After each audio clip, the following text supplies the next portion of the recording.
Comme ça, pour manœuvrer, pour faire avouer un crime non commis par le prisonnier, assigné à résidence.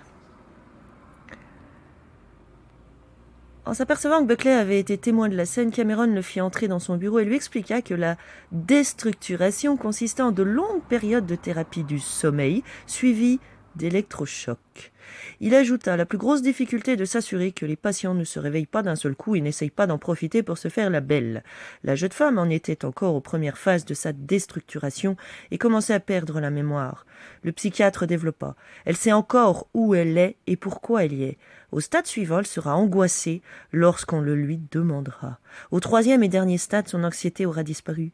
Le docteur Cameron ajouta que la patiente n'aurait plus que le sens de l'instant présent, qu'elle ne parlerait, ne se souviendrait de rien d'autre. Le passé aura disparu. Vous vous rendez compte ou pas ?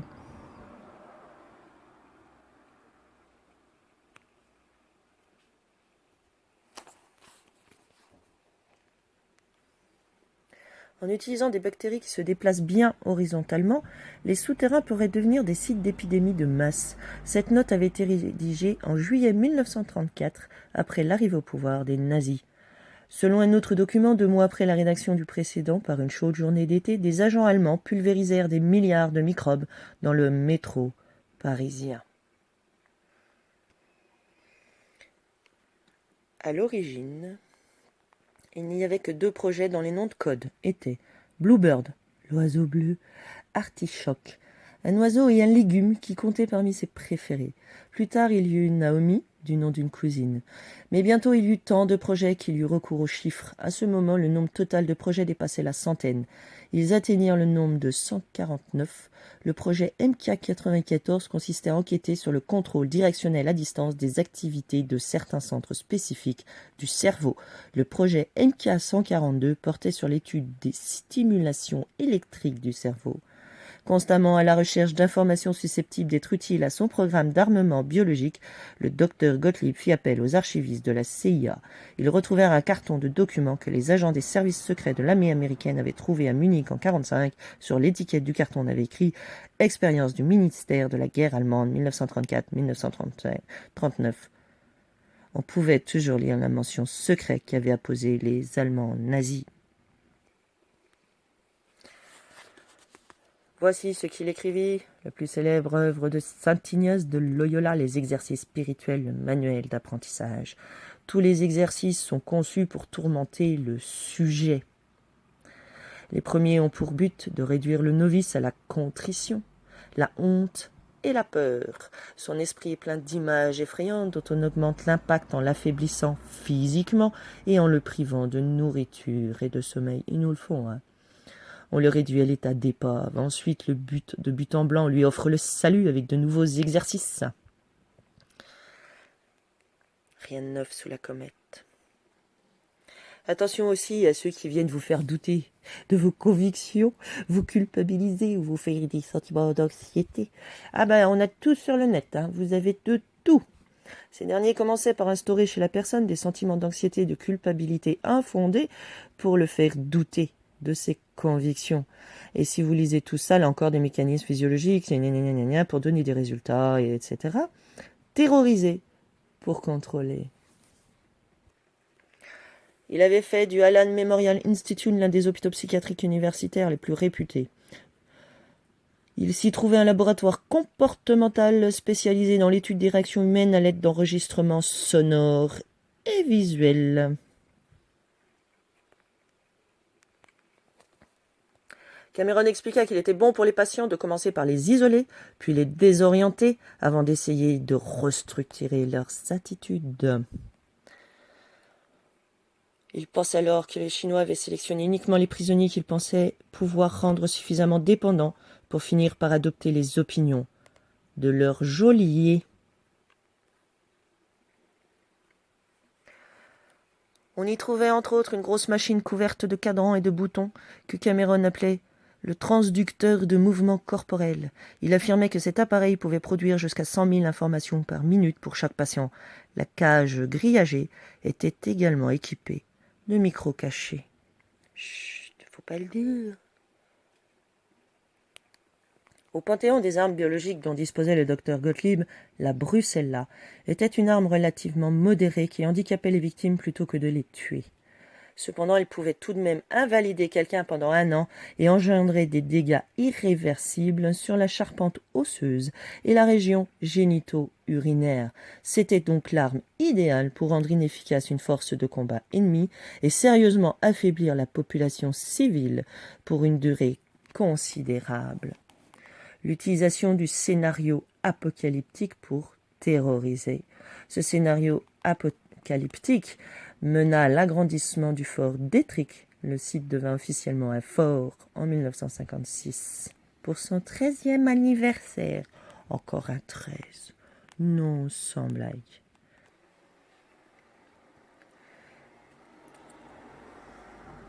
Cameron fit l'observation suivante. Cet homme montre de bons signes de progrès quand on augmente la dose de méprobamate, en plus du reste de son traitement. Le dossier d'une autre patiente stipulait que de plus fortes doses d'écanil donnent de bons résultats sur son insomnie. Partout, on retrouvait des références aux effets bénéfiques de l'association des drogues et de la tech, c'est-à-dire de la thérapie par électrochoc. Association de médoc plus électrochoc. Par conséquent, les drogues sont la réponse et non l'oreille plus ou moins compatissante du psychiatre. Sa décision de prescrire de grandes quantités de médicaments sous diverses combinaisons perdit toute limite. Il essayait énormément de mélanges que les fabricants n'avaient pas testés. On donnait par exemple de la désoxine, du largactyle, du sodium amytal mélangé au prolixin, etc., etc. LSD, cocaïne, enfin bref. Il avait écrit, pour faciliter l'anesthésie, administré en grande quantité, il devient une sorte de lobotomie pharmaceutique pour que le patient soit beaucoup plus facile à gérer. Lobotomie pharmaceutique. Administration de médoc sans limite. Médoc, tout est relatif, drogue. Voilà. Sérum de vérité, toxine botulique. Ah oui, vous avez l'ergot aussi. Vous savez le petit champignon noir qui donne là des symptômes de la peste. Nous demandons des subventions pour financer des études sur les effets de la répétition des signaux verbaux sur le comportement humain. Notre intérêt actuel est orienté vers la production de changements du comportement et des modifications du fonctionnement physiologique. Nous insistons principalement sur le second point parce qu'il est plus facile à mesurer.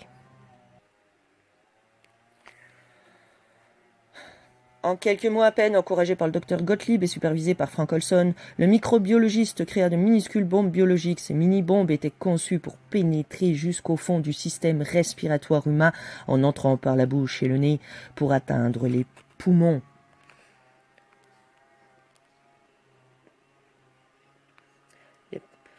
Les prélèvements de crachat confirmèrent que les mini-bombes étaient idéales pour transmettre tout un éventail de bactéries. Avec de l'anthrax. Ils calculèrent que sous forme d'aérosol, un peu moins de 4 litres de bactéries pouvaient donner 8 milliards de doses, une quantité suffisante pour éradiquer toute vie humaine et animale de la planète.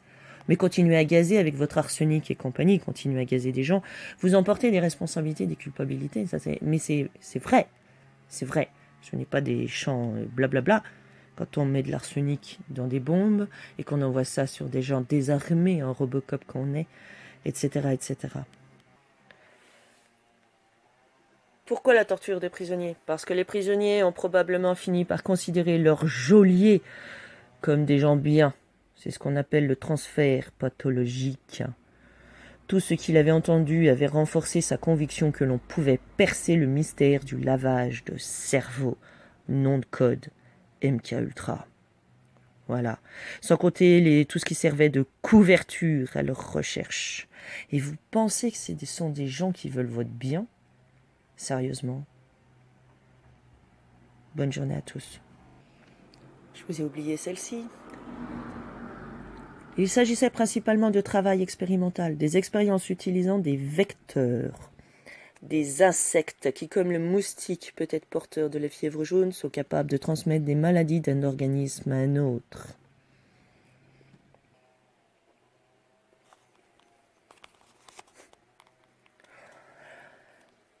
Enfin.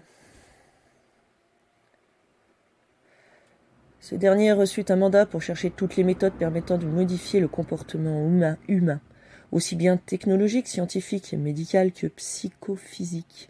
Il aurait carte blanche en matière d'action exécutive, l'euphémisme interne de l'agence pour assassinat. C'est quoi un juge de l'exécution, déjà? Cette couverture aux recherches s'appellerait Société de recherche en écologie humaine.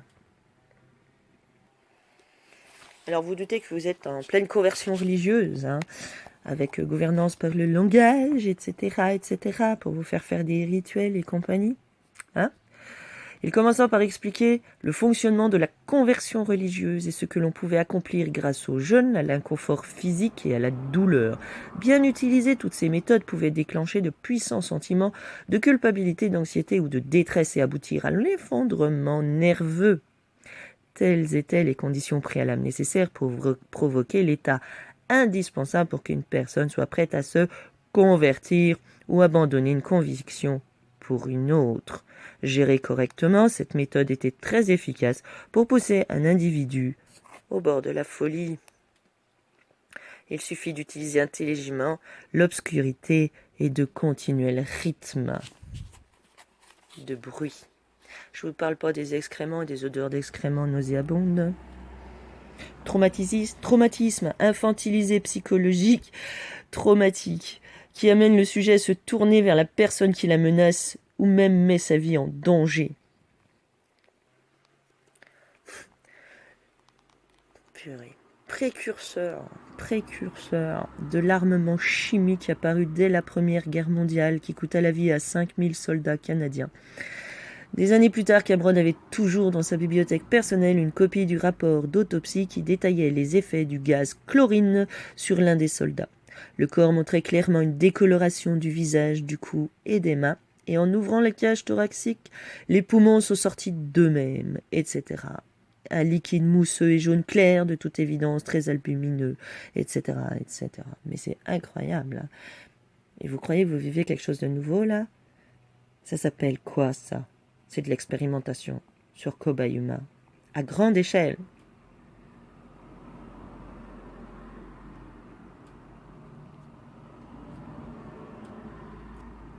Bon.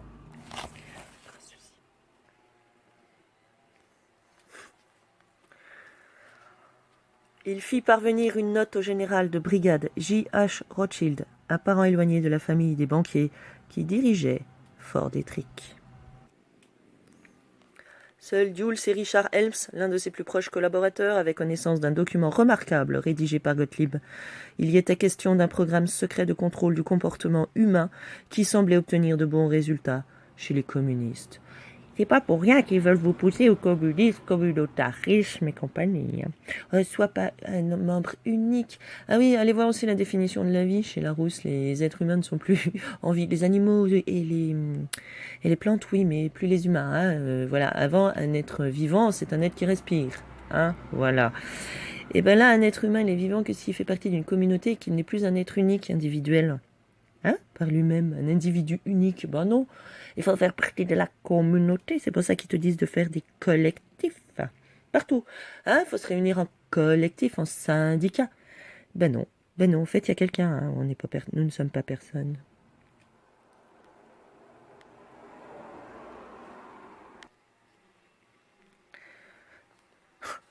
Il était retourné à sa petite réserve de LSD. Cette fois-ci, il décida de mélanger à une autre substance, l'ergot. L'histoire de l'ergot l'avait toujours fasciné. En Chine et dans certaines régions du Moyen-Orient, on considérait que ce champignon pouvait guérir de nombreux maux. Mais en Europe, on s'en souvenait comme du fléau qui avait balayé le continent au Moyen-Âge, laissant derrière lui un sillage de mort semblable à celui de la peste. Ses symptômes étaient d'ailleurs étonnamment similaires. Les trucs noircis. Par exemple, les doigts et les orteils se transformaient en moignons noircis, les ventres se distendaient. Chut, non. Que du hasard, que du hasard.